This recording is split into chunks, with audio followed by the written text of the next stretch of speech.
নমস্কার বন্ধুরা, শিক্ষিত বেকারের পক্ষ থেকে সবাইকে রাধে রাধে। আজকে 2026-এর যা পরিস্থিতি, তাতে আমরা সব কিছুই পরিষ্কার।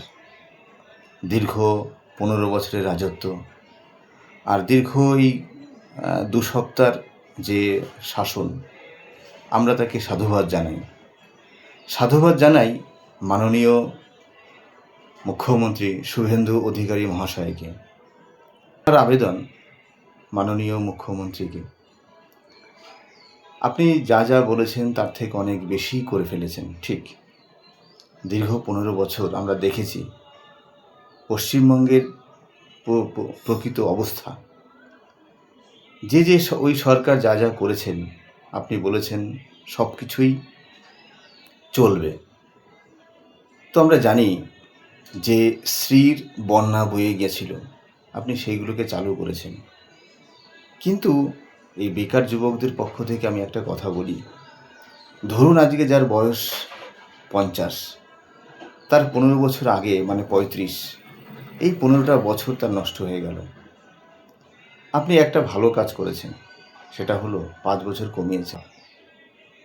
যার বয়স 45, তার কী লাভ হবে? 5 বছর কমিয়ে দিলেন। আর যার বয়স 40, সে আরও 5 বছর পেল। কিন্তু যে 15টা বছর কমে গেল, জীবন থেকে শেষ হয়ে গেল, আমি অনুরোধ করব আপনি সেদিকে একটু ভাবুন।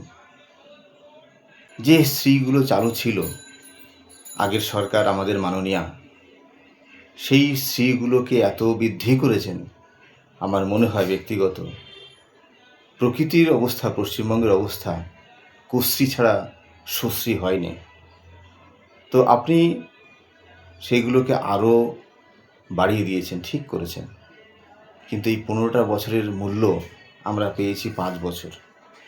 এইটাকে একটু ভাবেন।